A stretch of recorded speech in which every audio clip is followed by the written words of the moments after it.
étoilée. Ses grandes fenêtres étaient pour l'occasion ouvertes et laissaient s'inviter le frémissement de la nuit. Une légère brise venait chatouiller le visage des invités et faisait doucement volter les cheveux savamment coiffés des dames.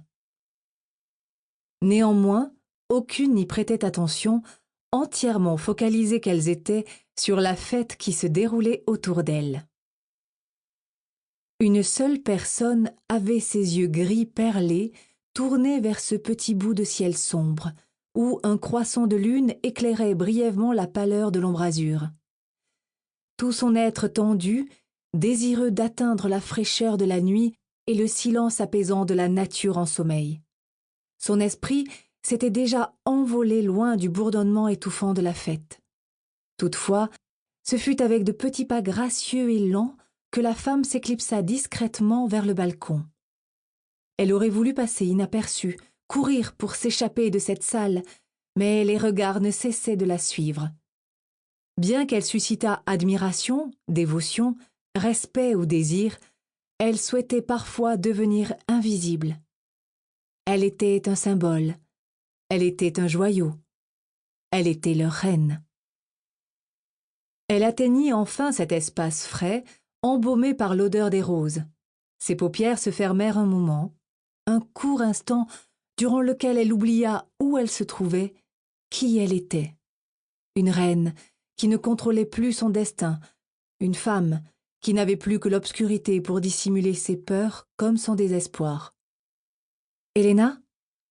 Cette dernière ne se retourna pas, mais elle exhala un léger soupir lorsque Sibylle arriva à sa hauteur. « Tu ne peux pas continuer ainsi, Helena, » murmura la jeune femme. La reine demeura silencieuse, tournée vers le ciel étoilé en quête d'une aide qui ne viendrait pas. La seule personne à avoir jamais eu une influence sur son destin ne la voyait plus. Un sanglot mourut sur ses lèvres qu'elle pinça aussitôt. Elle ne pouvait pas se permettre de laisser transparaître, aux yeux de tous, ce chagrin qui la rongeait.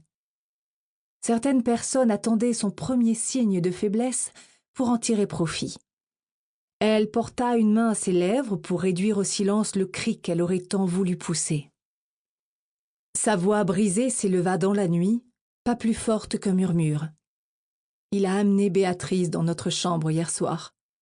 Je venais de faire un tour dans le jardin avant de regagner nos appartements. J'ai tout entendu à travers la porte. Il ne s'est même pas donné la peine de me le cacher. » Elle entendit l'exclamation de rage de Sibylle.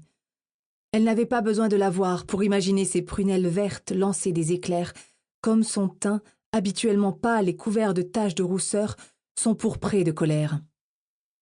Sibylle secoua sa tête auréolée d'une chevelure rousse flamboyante. « Je vais le tuer. » À son ton froid et dur, la reine fit volte-face pour plonger ses yeux suppliants dans ceux implacables de son amie. « Ne fais pas ça, Sib. Ne rends pas les choses plus compliquées qu'elles ne le sont. Je t'en prie. Il n'a aucun droit de te faire souffrir ainsi.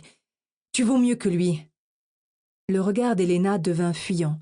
« Il est le roi et le père de mon fils. » La femme en face d'elle émit un sifflement de dédain.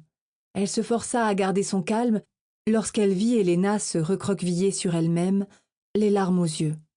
« Il est l'homme que j'ai aimé et qu'elle aime encore malgré toutes les souffrances qu'il lui inflige, » songea Sibylle avec tristesse. Elle ouvrit la bouche pour émettre une nouvelle protestation lorsqu'une voix l'interrompit. « Mère, vous allez bien ?»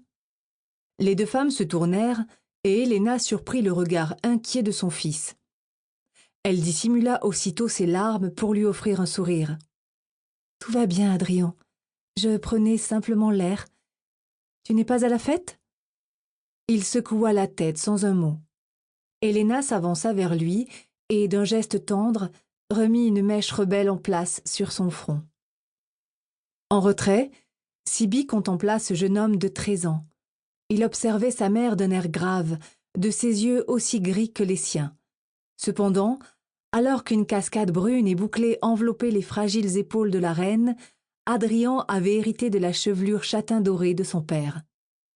Sibylle soupira doucement et s'éloigna en croisant une dernière fois le regard d'Helena.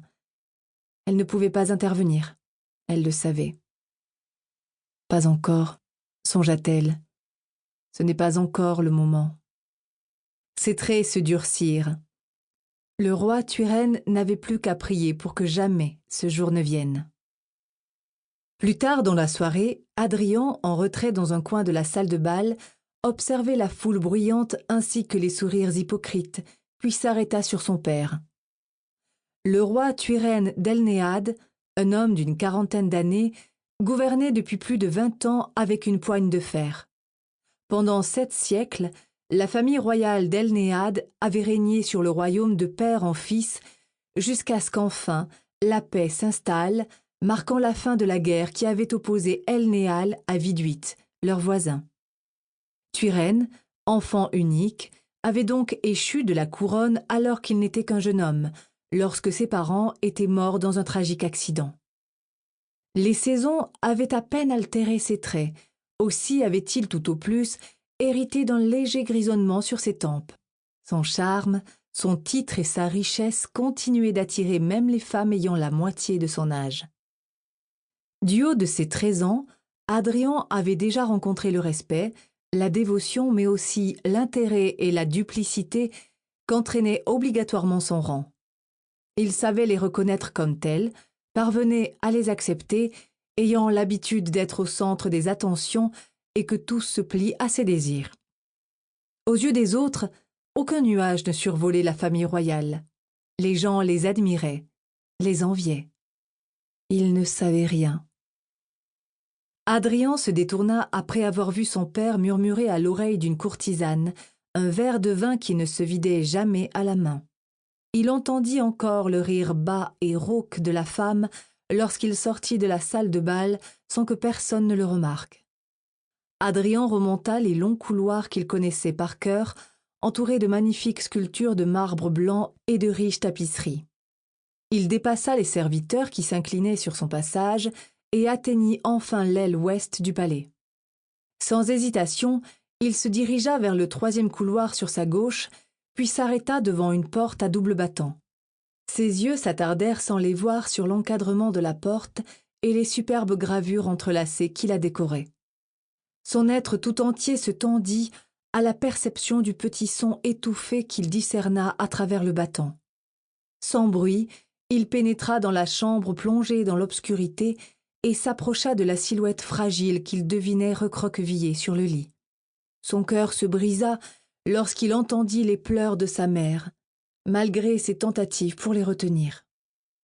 Sa main caressa maladroitement ses longs cheveux noirs et tenta d'apaiser la souffrance qu'il percevait dans sa voix. Helena se tourna légèrement vers lui. Il n'hésita plus à grimper sur le lit à ses côtés. Il se pelotonna contre elle, partageant sa chaleur avec elle. Bientôt, les sanglots de la reine se calmèrent et son corps s'alanguit tandis qu'épuisée, elle sombrait. Adrian écouta sa respiration régulière en silence. Dans son cœur, grondait la révolte et une colère qui, à cet instant, menaçait de l'étouffer. Sa mère, si douce, si gentille, méritait mieux que cette trahison et cette douleur. Le silence de la nuit les enveloppa tous les deux. Les longs rideaux blancs voltigèrent délicatement devant la grande fenêtre de la chambre qui menait au jardin. Les yeux d'Adrian se portèrent à travers l'embrasure. La chevelure rousse de Siby accrocha son regard tandis que sa silhouette, presque éthérée sous la lumière lunaire, s'éloignait du palais. La femme passa sous les arcades de roses rouges qui s'élevaient non loin et se fondit dans la nuit, sans un bruit. Si aimer devait engendrer une telle souffrance, alors il fermerait son cœur. Il ne laisserait personne l'atteindre. Première partie. Les larmes ne s'arrêtaient pas de couler et traçaient des sillons salés sur ses joues blêmes. Sa respiration haletante résonnait à ses oreilles. Sa poitrine se soulevait rapidement sous ses sanglots heurtés. Ses cheveux collaient à son front et retombaient sur son visage. Ses mains tremblaient si fort qu'elle ne pouvait plus rien retenir. Tant de souffrance. La douleur menaçait de l'entraîner vers l'abysse. Ses yeux brouillés ne voyaient plus rien. Rien. Para seguir escuchando este audiolibro gratuitamente, haz clic en el enlace de la descripción y podrás escucharlo completo sin coste gracias a la prueba de 30 días de Audible.